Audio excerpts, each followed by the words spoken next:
having me in Turkey. We're always very fortunate to be in this beautiful country, and it's an honor. I also want to say it's an honor to share a stage with Dr. Abdullah, who's doing amazing work in the field of Islamic psychology at the CMC. Without further ado, I'll get into the topic, inshallah. Just set my timer. You can do it for me. Bismillah. رب اشرح لي صدري ويسر لي أمري واحلل عقدة من لساني. So the topic is shame, a Ghazalian perspective. I think there's a few key reasons why I chose this topic. The primary one was that I felt there was an absence in work that looked at shame as a modern concept from an Islamic perspective. Why Al-Ghazali was chosen for quite a few reasons. Probably the most important one was the fact that he is he's renowned as a polymath and an interdisciplinary thinker. His work ranged from theology to philosophy to psychology and beyond that. And shame, as we'll see, is an interdisciplinary topic as well. It's not something that we can confine just to psychology or even just religious studies. It goes much. It's much broader than that. So the main question I wanted to answer is, does Islam promote shame? And to do that, I guess one of the first things we need to do is define it. Now, there's the terms and there's the concept. If we're looking at it from an Islamic perspective, of course, we need to be mindful of the Arabic terms. What I found in my research was essentially there are two Arabic words that are commonly used interchangeably with shame, and I would argue that neither of them encapsulates shame well. There's a polarity between them where one of the words is positive and one of the words is negative. My argument is actually shame can be both. It fluctuates between those two things. So on the positive side, we have haya. Haya has been attributed, of course we know the Prophet ﷺ, the famous hadith, talking about how much haya he had, and that's an inherently positive trait. On the side of negativity, we have ar, which comes closer to this. Sorry, for those who don't know, haya is akin to humility, bashfulness, this kind of virtue, whereas ar is also used interchangeably with shame, and it really goes on the side of disgrace. And what's interesting is this polarity is also noticed in Greek. So you have the historian Peter Stearns. He talks about the Greek language having something like haya, or modesty and bashfulness, in the trait adios. And then you have the negative version of shame. I'm probably butchering this pronunciation. Hopefully there's no one here who knows ancient Greek. But ashchine, as disgrace. Why is the topic important? Well, I hope the fact that some of you decided to come here is a reflection of the importance of the topic, but that's probably a reflection of the popularity of the speakers next. In terms of, I think it's important. Why essentially I think it's important is it's because there's a lot of talk of Muslim cultures and Muslim communities being high in shame. Some of that's quite an Orientalist take on our communities, but I think there's also an element of truth in it. What is shame?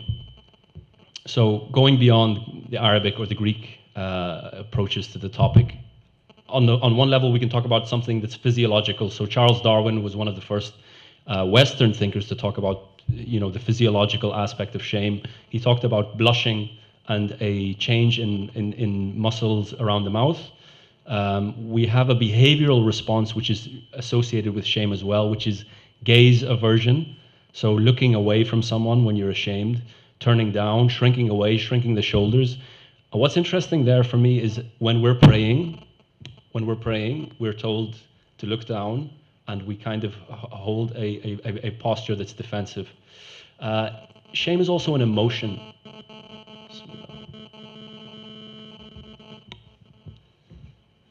Shame is an emotion. Beyond it, so when we think about the emotions, and usually when we think about Al-Ghazali and the emotions, we're talking about the basic emotions, which is sadness, fear, anger. shame is a more developed emotion. It's something called a moral emotion, and going beyond that, it's a self-conscious emotion. I'm going to come on that a little bit later, but it's worth flagging that up. Now, this is one of the most significant things about shame. So shame is conceptualized as needing an other. Somebody needs to be looking at you, or you need to be aware of somebody looking at you or judging you to feel shame. That's one of the key differentiations between shame and guilt, or shame and regret. Why this is important is because essentially as Muslims, we are always mindful that Allah is al-Basir. That's one of his traits. He is always watching us. He's always observing us. He knows what we're doing. We know how close he is to us. So with that in mind, I guess one of the key ideas I'm putting forward is that through my reading of Al-Ghazali's work, shame is a critical emotion for Muslims to be experiencing, and it's more significant than guilt. Again, because guilt doesn't need an other. You can feel guilty from within inside you. Shame necessitates that somebody else is there. As Muslims, I guess this is something that we're always told from when we're children.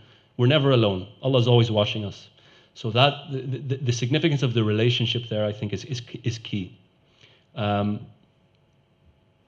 Within the Western literature about shame, again, I found a polarity. There's two kind of different ways of approaching shame.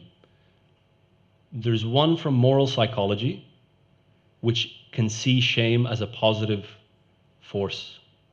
As a moral emotion, and more specifically the work of June Tangney, she talks about shame as being a moral barometer.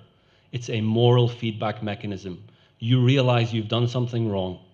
You realize that you've stepped out of line, and what you do beyond that, then we can talk about it a little later.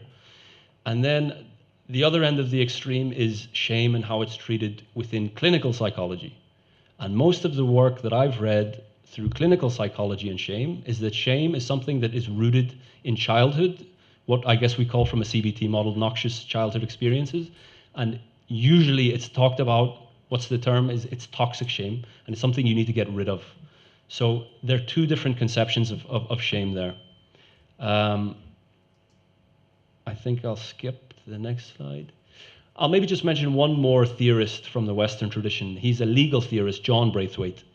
He had a controversial thesis where he talked about shaming being of critical importance for societies to function. He made an argument that the societies that have shaming, which usually when it's spoken about again, it's usually seen as a negative thing, except for moral psychology where it's a bit more, it's given a bit more nuance. Shaming typically in our age is talked about in negative terms. He actually said that societies that function best are those that shame, but he made a critical distinction between two types of shame: stigmatizing shame and reintegrative shame. So stigmatizing shame is a shame that basically creates a master class of criminals. You've done something wrong, get out of here, you're not one of us, you belong to something else. That tends to lead to a lifetime of being somebody who's been cast out. Reintegrative shame is a positive form of shame where you're told, it's communicated to you that you've done something wrong, but you're shown a way back. These terms, I'll come to them a little bit later. I make an argument about what Al-Ghazali's writings say on them. Just to kind of go over the moral emotions a little bit. So just as a kind of, not to indulge you too much, my MA thesis was on shame, and now my PhD is looking at the moral emotions more broadly. So I said that before, that shame has been conceptualized as a moral emotion. So these are branched into four branches. Other condemning, i.e. you're looking at someone else, you're condemning them, like disgust. Other suffering, like compassion. Other praising, like gratitude. And the self-conscious. So that's shame, guilt, pride, and embarrassment. Here's another one of the key differences between Al-Ghazali's worldview and the worldview of contemporary moral psychologists. If we look at Jonathan Haidt, he's one of the famous moral psychologists. When he's talking about the moral emotions, these emotions that are linked to the interests or welfare either of society as a whole or at least of persons other than the judge or agent. Moral psychologists believe that moral emotions developed, and even they go beyond that, our whole moral faculties developed for one key reason: so that we can interact with people and we can form societies that function well. Would Al-Ghazali agree with that? Probably not.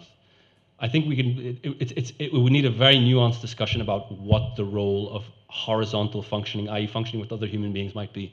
But I think if we look at Al-Ghazali's unyielding taqwa and how much he placed Allah at the center of everything, we can make, I think, reasonable conclusion that these kinds of faculties aren't primarily about functioning socially.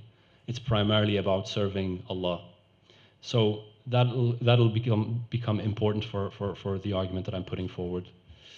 Now to skip on to the next slide. I hope I'm not boring you all too much so far. So just to go over the main texts that I looked at. So of course, Ihya Ulum al-Din, Mizan al-Amal, the 99 Beautiful Names of Allah, and Ayyuha al-Walad. I'm going to be honest and say one of the limitations of my work is that I relied on English translations. That is acceptable, I guess, for a master's thesis in the Western world anyway. But for the PhD, I'm having to go back to the Arabic sources themselves. So that's one of the limitations, and that's one of the drivers behind this this selection of texts. So that's one of the weaknesses in my research. Basically, then, yeah. So I'm mindful of the time, but I conducted a thematic analysis based on the key principles of what shame is, and then I found from Al-Ghazali's work relevant passages that relate to that. Some of the passages I'll share with you directly. I looked as well at the concepts like Ar and Haya, but they're there in my research, but they're not the most important parts. I can talk a little bit about them now, but I think time is against us. One thing I do want to mention about Al-Ghazali and why he's relevant for this work, and coming back to the idea of unyielding taqwa. Now, for those who don't know, I'd love to give a full biography of Al-Ghazali, but I'm going to assume most people have some kind of knowledge about him, and probably the most famous event in his life that occurred over 11 years, I think, according to most sources, is his crisis. And what was the evoker, or what was the catalyst for his crisis?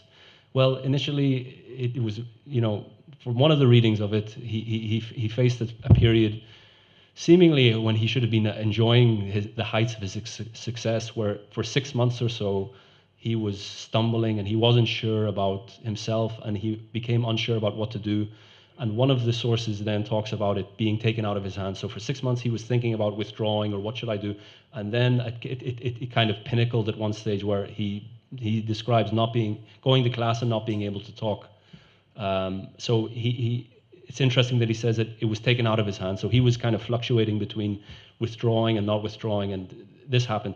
Anyway, to shorten his 11-year journey then that happened after that, I think I can say with a degree of confidence that the main message that he came back with after taking 11 years out of withdrawing from society and withdrawing from his family to an extent is that you cannot do things for other people as the primary goal. You need to be doing everything for Allah, especially when it comes to teaching the deen and transmitting that message on. But he didn't just say that about his teaching. He said everything needs to be about Allah. And that, again, that's why I'm saying unyielding taqwa. It was relentless, and it even steeped into his philosophy, where if you go into his work, I don't want to bore you with just some of his philosophical writings, but I'm sure some of you are aware of his idea that no one has power, that everything else is secondary agency. So even in his philosophy, Allah is number one. Now, where is that relevant for shame? I think we can make a strong argument then that shame should be directed under the gaze of Allah, and shame in front of other people should be a secondary thing.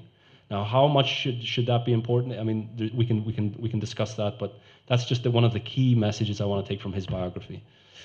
Now, I'll skip on. Just in terms of literature review then, so just some of the works about Al-Ghazali in contemporary psychology. You've got Dr. Bakhtiyar, rahimahullah alayha. You've got Kukkonen as well. He's written some very eloquent psychological takes on Al-Ghazali. In terms of shame, Marion Katz's work from 2013 is very comprehensive, but she also, her definition of shame is a little bit different. She sees it as an inherently positive force without any capability of being negative. In terms of shame, yeah, that's just some of the secondary literature there. Now, coming back to Al-Ghazali's work and the constructed Al-Ghazalian position. So these, I guess, are the 5 key themes that I derived from his work that relate to shame. As I mentioned before, probably the most significant of these, again, when we think about shame needing another person or another entity, is Allah as al-Basir. And that's something that no Muslim can get away from. So if we do want to differentiate between shame and guilt based on that, I think we can say that Islam is a religion of shame and it is not a religion of guilt. There is some areas where we could say that guilt is important. If you look at Sherman Jackson's work, he has this concept of the Islamic secular, i.e. things that don't really concern the gaze of God. Maybe somewhere like that you could talk about guilt, but all moral decisions in our life and all decisions, I mean, I'm saying all moral decisions, I think most decisions that we make or most actions that we choose to take have some kind of morality rooted in them. And based on that, shame is much more important to us than guilt. The second theme then from his writing, and this was mentioned earlier this morning, I can't remember who, is the idea of self-vigilance and self-reproach. So if you've read that book from Al-Ihya Ulumuddin, he has a whole book on self-vigilance. So it's this idea that we systematically take ourselves to account. We weigh every action. Retrospectively, we look back on what we do and we ask, why did I do that? Was there anything untoward happening there? And if you think about that, you can say that it's a very fertile ground for shame to emerge. That's not something I think contemporary secular psychologists would encourage. They would not typically encourage somebody to look over the course of their day or their month or their week and think about what did I do wrong and how could I have maybe misplaced my intention, and this kind of systematic analysis. The third theme that comes from Al-Ghazali's work is the idea of negative effect. So self-vigilance and self-reproach, self-reproach is punishing yourself. I'll not get into that too much. We could say that they're cognitive. Self-vigilance can be a cognitive aspect, endeavor.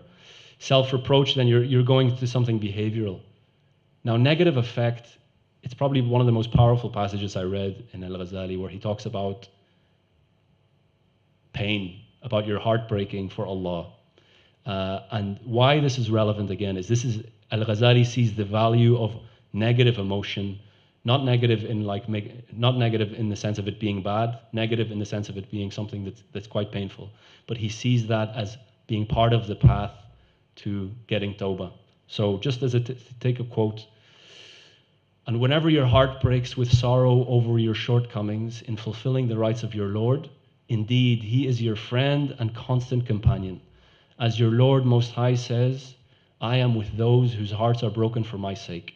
So when we think about shame being something that's difficult to carry with us, we can see that Al-Ghazali is giving value to these kind of negative emotions.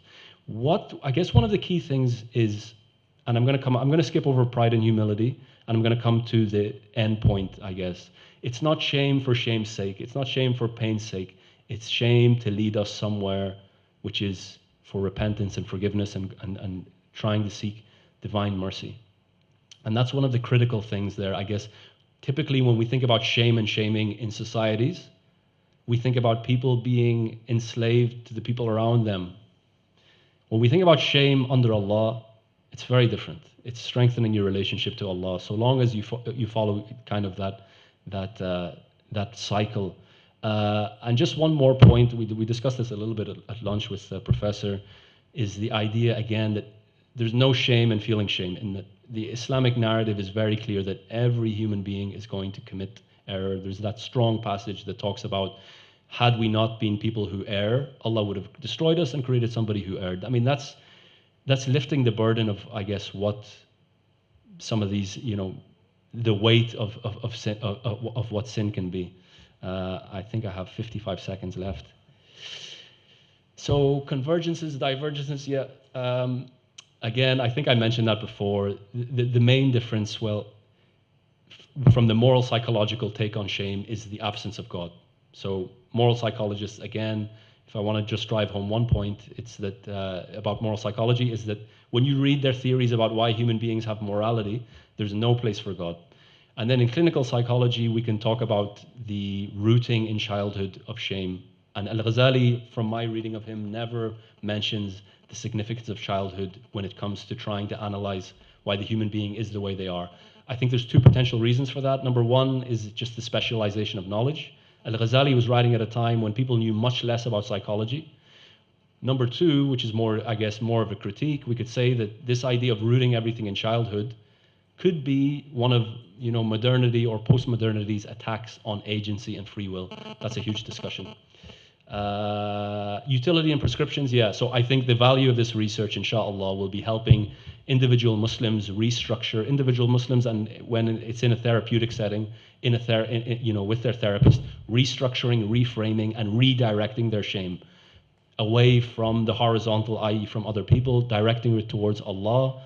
Shame can be associated with withdrawing. This adaptive Islamic shame shouldn't be about withdrawing. It should be a catalyst for seeking tawbah. As John Braithwaite, in terms of using John Braithwaite's terminology, it shouldn't be stigmatizing. It should be reintegrative. And I could talk about future studies, but I'll leave it there. I think I'm at time. Thanks for your attention. I really appreciate it. Jazakallah khair. Thank you so much for the presentation. And we will have time to ask questions to Tamim after the next presentation, inshallah. So you can stay up here and we'll just invite the others up. Yeah, maybe you could sort out their presentation while I introduce the next presentation, and it is titled The Analysis of Fear and Death Within the Framework of Ibn Sina and Contemporary Psychological Theories. And we have Seema Injekose. I think I hope I'm pronouncing that somewhat close to the pronunciation. And Sevdenur Yeşil. So Seema Injekose graduated from Ankara University, Department of Psychology in 2021 and started her master's degree in Psychology of Religion at Ankara Social Sciences University in 2021. At the same time, she's a master's student in clinical psychology at Ankara Social Sciences University. She's currently working as a research assistant at Ankara Social Sciences University, Department of Psychology of Religion. Welcome, Seema. And Sevdenur Yeşil, she is a senior student at Ankara Yildirim Beyazıt University, Department of Psychology. In 2021, she did an internship in Istanbul, Department of Psychiatry and Neurological Diseases. Welcome, and the floor is yours as soon as you sort out your presentation.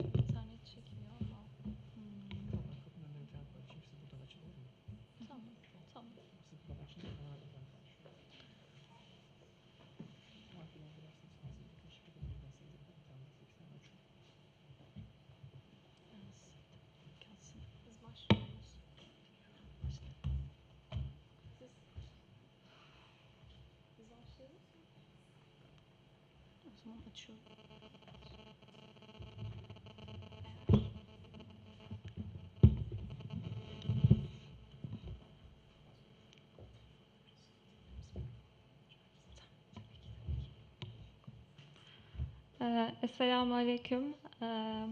We will talk about analysis of fear of death within the framework of Ibn Sina and contemporary psychological theories.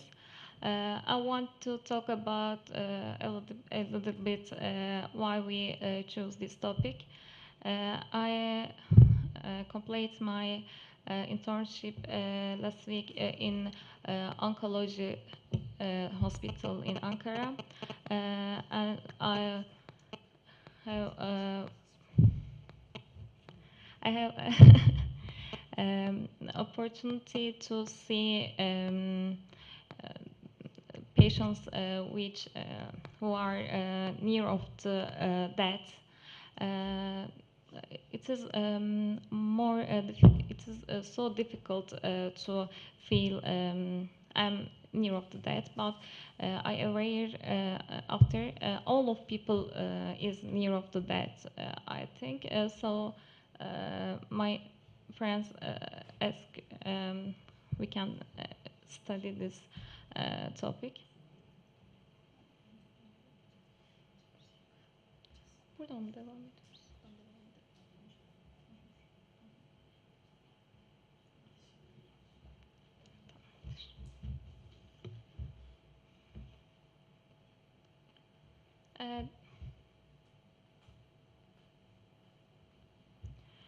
The fear of death is considered to be a fear that lies at the root of all human fears, and that's why it has been a subject of, that philosophers have focused on for countries. Like various Islamic thinkers, today's modern psychology has put forward many theories about that fear of death. Some of these are fear of the and loneliness, the fear of losing relativeness and suffering at time of death, and etc. Fear of death in Ibn Sina and ways to get rid of fear of death. In his series, which name is The Ways of Getting Rid of Fear of Death, he states there are seven types who have fear of death. First of all, fear of death that occurs in those who don't know about death really is. Ibn Sina sees the way to get rid of the death in these people as knowing of truth of death and describe the truth of death to them as follows. It's nothing but abandonment of soul to use its tools. The tools describe organs.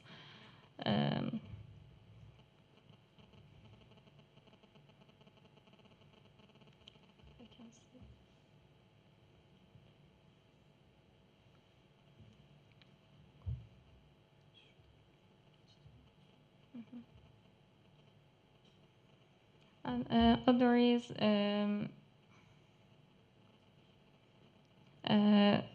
who are don't know where the soul go to.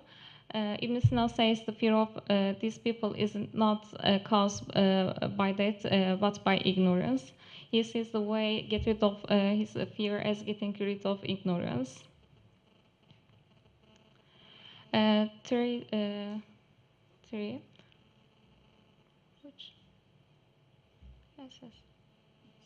People who think that their soul will perish after death. Ibn Sina told the people in this group that soul ascends to the higher realm when it is not safe from the body with a dirty salvation, but with pure and clean liberation, and that is close to the Creator. Fourth one, those who think the death causes pain in the body. It is interesting, Ibn Sina argues that in order to suffer, one must have will and that the degrees cannot suffer because there is no power of comprehension.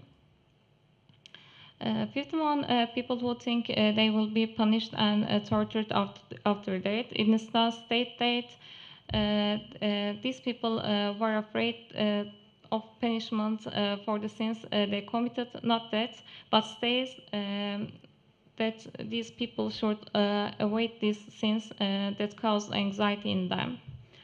Another one, people who fear death because they do not want to go after death. It is also in connection with the previous argues, anyone who knows the truth of death and acts in that way is freed from worrying about the death and afterlife. I think it is like self-serving bias. And finally, those who are not afraid of death but are in fear of because of their children and wealth. In this chapter, Ibn Sina told them that that is an inescapable truth, and that is useless to worry about things that cannot be changed. So. Now I want to start. First, I want to say that we are very sorry for the presentation because we prepared to presentation. We changed this, but we have a little problem, and so this is what we. It's a little hard for us. Now I want to introduce you contemporary psychological approaches, and I want to start with cognitive behavioral waves. Most of them know, I think, cognitive behavioral waves. According to cognitive behavioral theory, fear of death arises from beliefs, generalizations, and conditioning about that. It's important how the person perceives the situation is experiencing and how reacts, cope with the situation. And about the cognitive behavioral perspective, people experience because of their beliefs and automatic thoughts about that. Reshaping thoughts and beliefs about that and developing a functional coupling style that exhibits behaviors in line with this new perspective can reduce fear of death. And the second one is psychodynamic views. Psychodynamic views have argued that anxiety arises from or guilt resulting from multiple conflicts and separation or anxiety or from animistic thoughts in the child. And they also think that this is about unconsciously. I mean, we escape from that, but we don't know it. It happens unconsciously. And for example, Carl Jung says that on the other hand, suggests that the fear of life underlines the anxiety of death. One who fears death is actually afraid of life. It's a little bit different from classic psychoanalytic view. And from contrary to this belief, it is the base of fear of death, not being able to stay in life, that there is no fear, that there is the thought of seeing life as a commodity to be possessed. I mean, the most he has the most similarity with Ibn Sina, which I will mention next.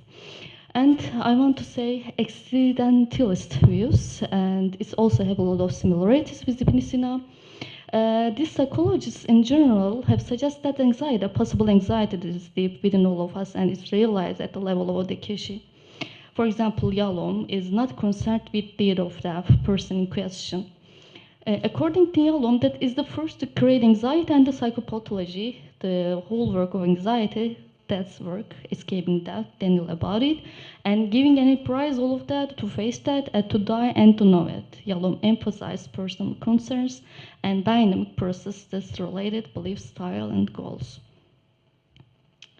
And according to Yalom, when an individual encounters life events, the possibility of emergence of fundamental accidental dynamic conflict has that freedom, isolation, and meaningless. And the last one is terror management theory. It's very interesting theory. It claims that man is the only creature aware of his mortality. As a result, the mortal man experiences a state of anxiety. Terror management theory states that fear of death is dealt with the two levels, consciously and unconsciously. For example, self-esteem and cultural worldview are psychological constructs which are formed as a result of individuals afford to protect themselves as a result of their anxiety. Cultural worldview is a set of values that society in which a person lives offers them and what's valuable and important. And the individual who personalizes these values knows that these views will continue even after he dies, which offers a symbolic immortality to the person. According to this theory, some of the methods people use to overcome the fear of death culture are culture conformity, success, giving birth to children as their extension, nationalism, and identification with religious values. And as I said a little before, we want to examine similarity and differences between modern psychological theories and view of Ibn Sina, so we can suggest some practical suggestion. For example, when we look at cognitive behavioral theory and Ibn Sina, we see that they are very similar because Ibn Sina wants to reshape the think about that. He says that if we can change the ideas, people can like that and then don't scare too much. And if you know cognitive behavioral theories view, you can say that they also target this. When we look at psychoanalytic theory and Ibn Sina, if we speak about classical psychoanalytic theory, we see that they are not very similar because Freud says that that anxiety is completely unconscious, but Ibn Sina claims that it is consciously, so we can change it. But if we see Fromm's view and Ibn Sina, we see some similarities. Because both say that fear of death can be caused by inability to give up the worldly pleasures one has. And I want to say that there are very similarity between existential theories and Ibn Sina. We see that there are serious similarities, as I said before. In both approaches, we see that the fear of death is included in ultimate basic fears. This is the first one. The second one, both approaches argued that life should be built on a meaning in order to cope with the fear of death. And the third one is the necessity to face death. They also claim that we should face that. We shouldn't suppress the feeling of that. And we shouldn't escape from feeling of that. And we examine the third management theory in Ibn Sina. We see that Ibn Sina describes a group of people who are afraid of that, who think that their soul will perish after that, but that the functioning of the world will continue as if it were eternal, and emphasize the infinity of soul for salvation from this fear. According to third management theory, having an eternal afterlife belief is one of the ways to cope with the reality of death, instead of thinking that it will disappear after life. This is the main point. And the second one, while Ibn Sina expressed separation from one's children and possession as one of the reasons for the fear of death, the theory of terror management refers to this situation as a coping method, not cause of fear of death. According to this theory, the motivation of people to acquire eternity by living an extension of themselves to the world is at the base of their motives to have children and property. And I want to show you our discussion and conclusion. Ibn Sina's approach to fear of death is quite similar to modern psychological theories, as we said before, especially in terms of cognitive existentialism. However, the point where Ibn Sina differs from modern psychology theory is the effort to try to change individual schemas of that on a spiritual and philosophical level. But modern psychology doesn't have that problem.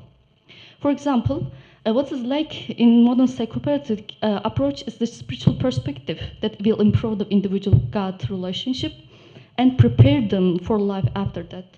The human species is a biopsychosocial being, and according to Maslow, the individual has also transcendental needs. And modern psychological theories ignore the individual's spiritual needs and transcendental needs, unfortunately.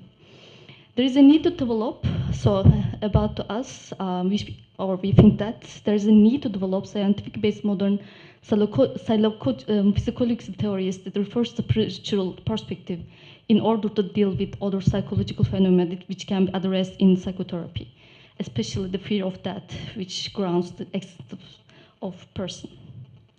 Here is the result we reached. We want to show you.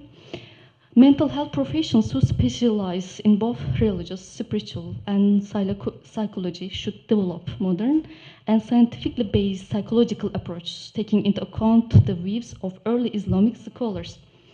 However, the inadequacy of the psychological perspective of the theologians in our country, as well as the lack of the knowledge of mental health professionals on spiritual issues, prevent the development of psychotherapy theories and approaches, including spirituality as a systematic field. This issue should definitely be discussed by experts in the fields of psychology and theology. Thank you.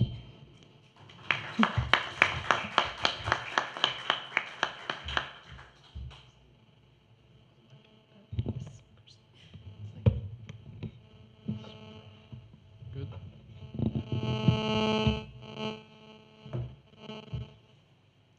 Jazakallah khair. Thank you so much for this presentation.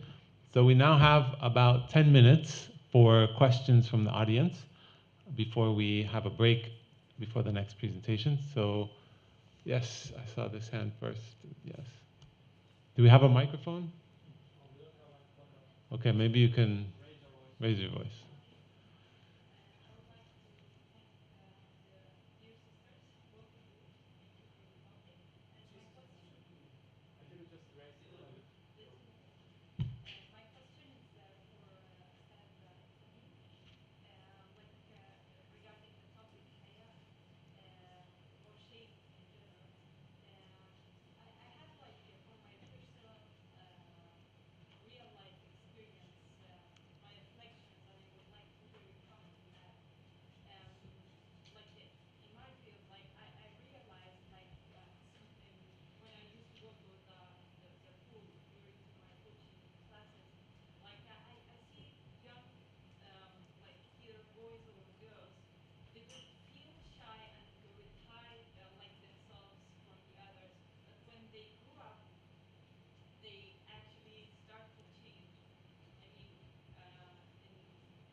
Thank you very much for sharing and for a really interesting question. I think I can tell you just from Al-Ghazali's perspective. So I mentioned briefly that he talks about them as haya as a virtue.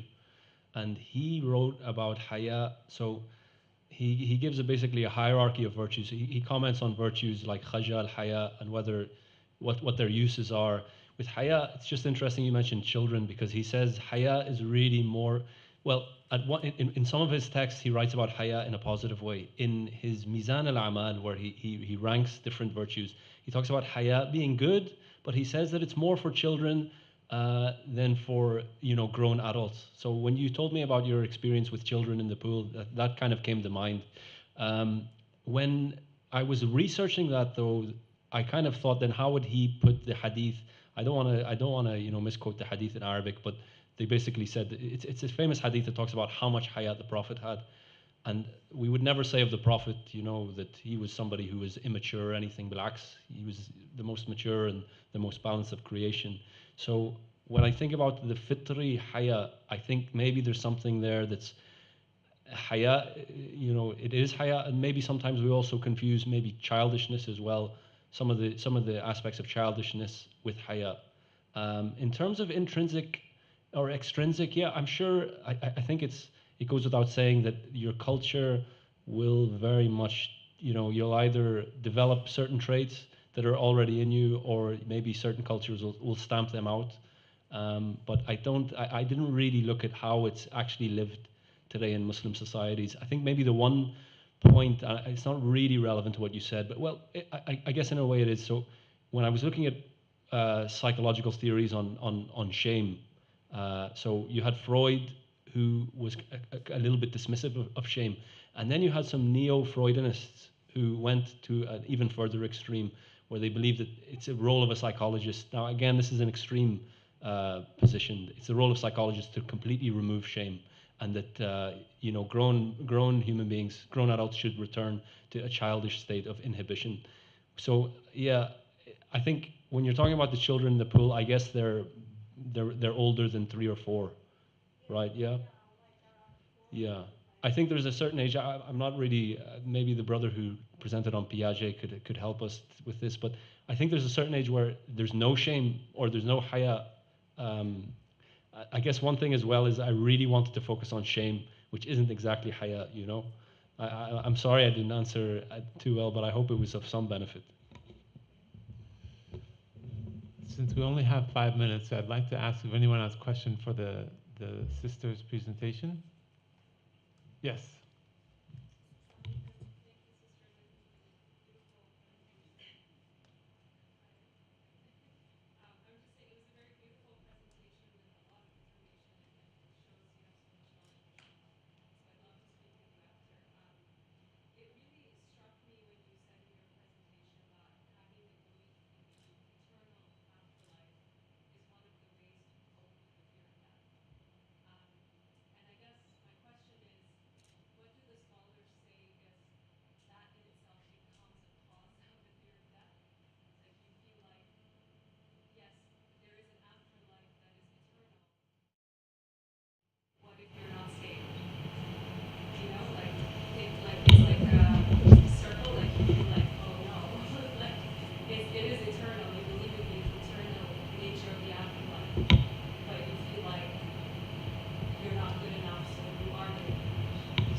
Thank you for your question. I think I state that it's kind of self-serving bias. If you wait, you are going to Jannah, you act like this. But if you wait to go to Jahannam, you act like this. It's kind of a self-serving bias, I think. And Ibn Sina, I remember, state this his book. I hope ekleyeceğim bir şey var mı? That's all.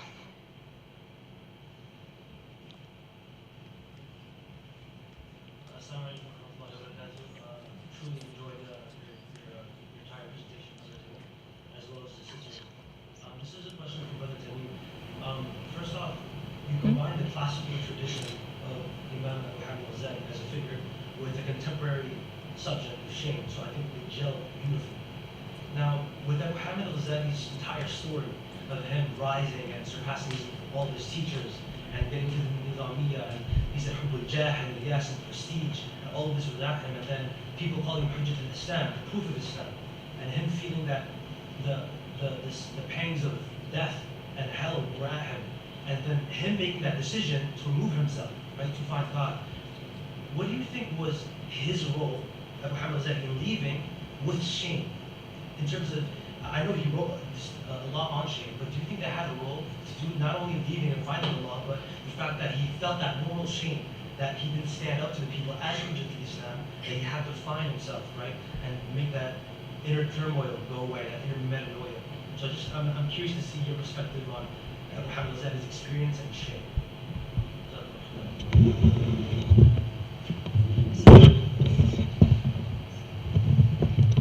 Thank you very much for the question, brother. And it sounds like you know his life well, mashallah.